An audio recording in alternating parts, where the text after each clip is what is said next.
When I was 13, there was this girl that I really admired and I really liked. And I wanted to bag her.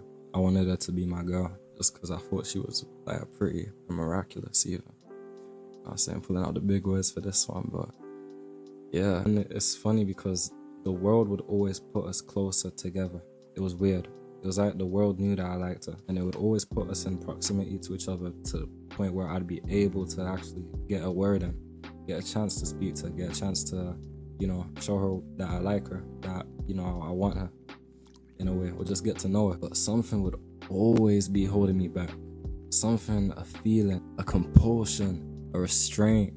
Chains were holding me down. I didn't know what was going on, but I just knew I couldn't speak to her, even if I wanted to, even if I had a gun to my head. And that feeling was, that fear was the fear of rejection. Later down the line, I found out that my one and true love had been taken away. She had gotten a man and my life was ruined for like 15 minutes. But the crazy part is that the person that actually did bag her was someone that I knew, and someone that I expressed that I liked her to. You know what I mean? Like, we was in a huddle in a group and we all said, who do we find the prettiest in school? And voila, she was the chosen one. But it really makes me think, what if I had actually put a shot up? You know what I mean? We all had the same interest in this girl. The difference between me and the person that bagged her is that he actually put a shot up. See, I could have missed the shot, but what if I actually did put a shot up? And that question always goes into my head. I mean, there was a lot of opportunities like that I missed out on just because, that fear of rejection. But through rejection, you find out and you learn, and you learn more about yourself. You learn how you deal with loss and how to, deal with that in future times. It also takes out a lot of naivety. I think that before you get rejected by certain things, you kind of expect the world to just hand these things to you. But through getting rejected, you learn that it's not as easy as just, oh, I'm here and A is there. B to A is a simple path. No, you find out that through rejection, there's actual things you need to do in order to work your way through that rejection to get to the spot that you're trying to get to. And this could be through, bagging a chick or getting a job, working your way up through social media, for example. I was talking about this to my boy the other day. I could make a video right now and I could post it like I'm doing right now. I could post this video. It could get like 20 views, no likes or whatever. In a way, that's kind of getting rejected by social media. Does that mean I just stop? No. It means that I now know that something in this video didn't work out. So I go back, I rewrite it, rework the blueprint, and go again. It doesn't mean we just give up. Know what I mean? Another analogy is that there's a lot of shooters in the NBA that miss a lot of shots. Yes, they make a lot of shots, but they only make those shots because they put up those shots in the first place. You deny yourself of that gratification and those shots every time you don't put it up. Every time you tell yourself, you know what, no, we're not gonna do this because I'm scared that I'm gonna get rejected. You're basically telling yourself, okay, what if this went well? Well, we'll never find out in the first place because you never wanted to put the shot. You never wanted to take that chance. You never wanted to take that risk. And that's why you don't see any excitement from your life. You don't see any, passion even, any love from your life, because you don't take a moment to get out of your comfortability and really reach for what you want. You know what I mean? And that's what I've learned from it. Now picture this. You're a black African-American man who has just moved to another state for university. While going to that university, you study for multiple months. I mean, you're putting in that work and you're trying to get that grade, move your mom out of the situation you're in. You're certain that this is going to be the thing that's going to get you from the low poverty to, financial success and academic achievement. Through going there, you find out that you're getting kicked out of your course because, you can't pay. And you're denied services, you're denied any help, you're denied anything, you're being discriminated, clearly. Well, this is what happened to Franklin Saint. Now, even though the reason he got kicked out is pretty fair, I think we can all agree that the way he got kicked out was very, what's the word, unfair. It was very rude and it was discriminatory. It was clear that it was because of his race that he got rejected from any services that could have helped him in that situation. It was clear that there was a bias towards him that led him to be rejected. But what did he do? He got upset for a few, minutes or whatever, started shouting, blah, blah, blah. But what he learned from that situation is that he cannot depend on the system. He cannot depend on the system that's been provided for him in order for him to reach that success. And what did that do? That created a lessening of his naivety. It created more clarity in his judgment. It created more receptivity for him to rely on himself, to trust himself and not trust the system too much. And that played out perfectly for him. I mean, he went on to create the biggest drug empire in the whole of the US. That drug empire, he was running it from like Atlanta at one point to wherever he was, California or whatever. Now, I mean, he had the whole thing on lock. I think people from New York were even asking him like, oh, can I sell in this area or whatever. Now, I mean, he became his own boss. But what if he never got rejected? What if he never found out? Now, I mean, this is what I keep saying. The fact that he got rejected, the fact that he found out, okay, I can't rely on the system. Even if he came back and was to pay off the accommodation, he saw how unfair it was. And it was only from him seeing how unfair it was that he felt that rejection was like, okay, we need a new game plan. Yeah, he got upset for a few minutes, but that rejection taught him, okay, I need to rely on myself. I'm going to take matters into my own hand. And it showed him that if he wants to reach the level that he wants to reach, the whole thing's going to be different. He has to change all of it. And that's why I say rejection, you shouldn't fear it. You should want to meet it. Because that rejection from wherever you're going to, that job, that girl, whatever, instead of you paying so much time into the, actually getting that thing or the process of getting it, you put it more towards, okay, this didn't work out. How do I move on? How do we get forward? How do we, proceed? How do we advance? I mean, and that's why rejection is your best friend. If you fear rejection, you're going to be a pawn your whole life. You're going to not have a sense of control. Similarly, I want to talk about J. Cole. Now, for many that do not know, J. Cole had a big rise to stardom. His rise from, becoming like an underground rapper to, obviously getting millions of streams, all that. It didn't happen overnight. And there was constant rejection through that. And one of the biggest times he got rejected that he recalls in his career is going up to Jay-Z, trying to hand him a CD of his mixtape, and Jay-Z denying it. And matter of fact, he even signals that he was waiting outside in the cold, rain, or that waiting for hours. I mean, he just got rejected like that, and Jay-Z was someone that he looked up to. I think we can all get a bit of game from that, just noticing that, he put time and effort into it. Waiting for Jay-Z to come out, we put time and effort into a lot of stuff. For example, me making this video, if I'm putting a lot of time into a job application. So think of it like that, mirror it from that point on, I mean. But yeah, he got rejected and he signals that it hurt. It hurt a lot. That rejection hurt him. It stung.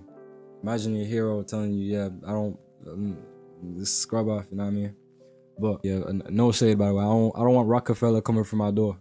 I mean, no shade to Jay-Z.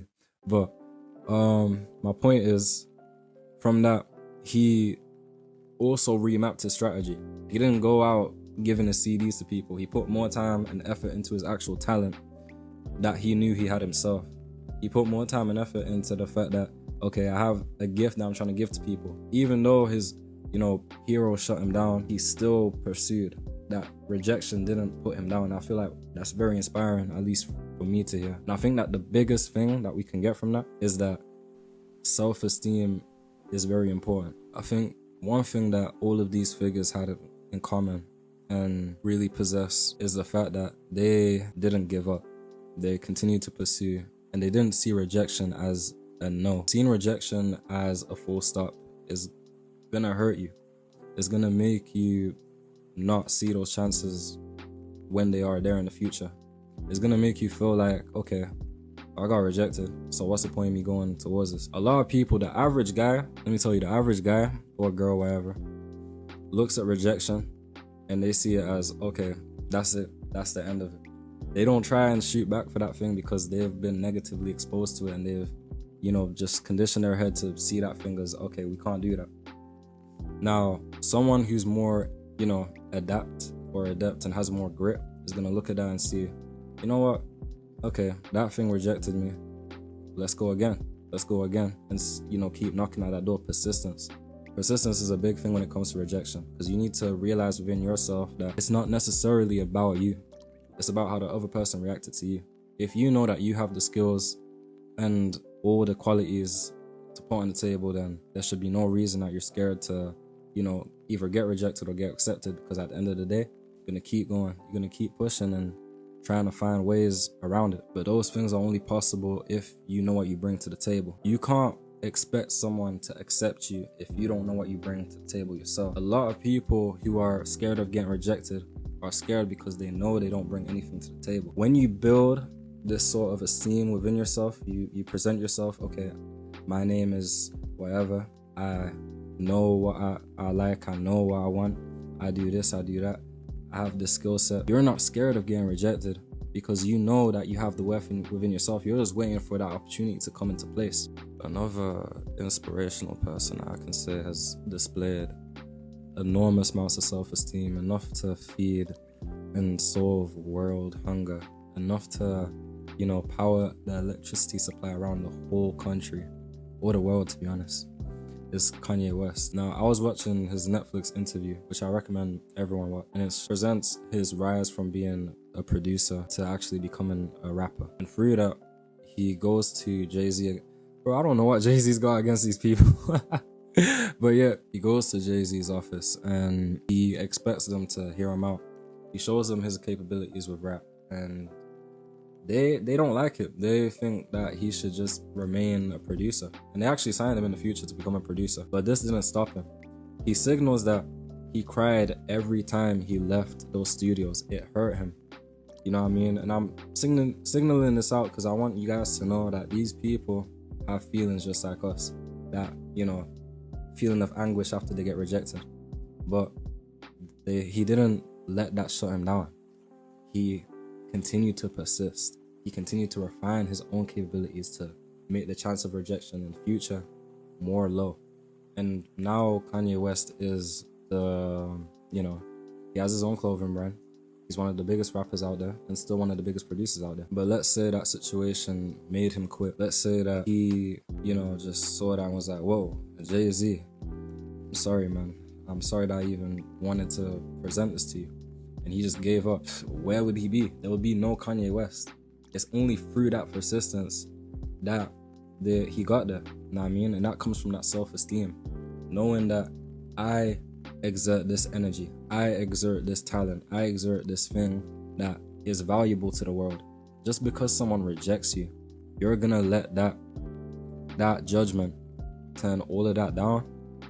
Doesn't make sense. It comes from stoicism, that self-esteem, and having that stoic mindset to the point where someone can react to you in a certain way where it's not justified, but you know that that's that person. That has nothing to do with you. That will keep you aligned. That will keep you, on your feet. Because let me tell you, there's a reason that people that have fragile egos and low self-esteem, they don't want to get rejected. So they stay comfortable. They stay in that shell of comfortability.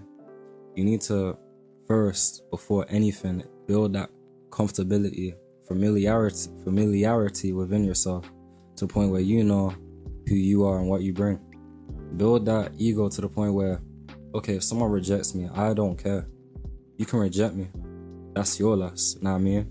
Because you know the type of person you are. You know your value. You know your worth. You love yourself to the point where if someone rejects you, it doesn't even faze you. It's just that you found out. It's just that now, okay, we can move on. We can progress. I can go to what is meant for me, as opposed to sitting around and waiting. Know what I mean? And that's the beauty of it. That really is the beauty of it. Because you'll never know. You actually never know until you give it a shot. You'll never know. You'll never know until you actually put your shot up, and it could hit or it could miss. But are you gonna find out? Are you gonna find out? A lot of people ain't. And that's what differentiates a lot of people. A lot of people do not want to find out. A lot of people are okay with being comfortable. And that's okay.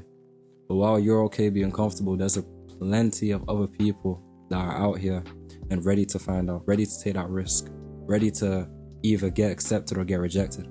And you know what? Even if you get rejected, we're still pushing forward, still getting to wherever we need to get to. It's not a means of us. A person rejects you and then your whole mission's fucked up. Even if it's a girl. Even if it's a girl that you liked. Okay. You get rejected by a girl that you liked. What are you gonna do? You gonna go home and cry about it? You can't go home and cry about it. At least you know that she don't like you. At least you know now that you can go and put, your eggs into another basket. And even then, rejection isn't always, an end to it. You can come back. I've seen it multiple times where you'll get rejected by a girl, come back in a few months, you know what I mean? Just changed. There's an opportunity there. It's really about timing, but that's a whole separate type of video. I ain't even gonna get into that. Pull out game in this one, man, but hey, the main thing for you to know is to not fear rejection. And that fear that comes with that rejection, that fear that makes you even, notice that you could get rejected. Show that fear that it's not anything to be scared of. You need to treat fear as your best friend. You need to treat fear as, a buddy that you're trying to show the way to. I mean, don't treat fear as a part of you. Treat it as a separate entity that's following you along. Once you treat fear as a separate entity that's following you along, you get to show it, okay, we ain't gotta be scared of this. We don't have to be scared of what's presenting itself to us. We got this. And then you create more confidence with that fear. And together you connect and become a whole stronger me. But yeah, you get what I'm trying to say, bro. But hey, it's men's with 1900 thoughts from the dome to your phone. I'm out.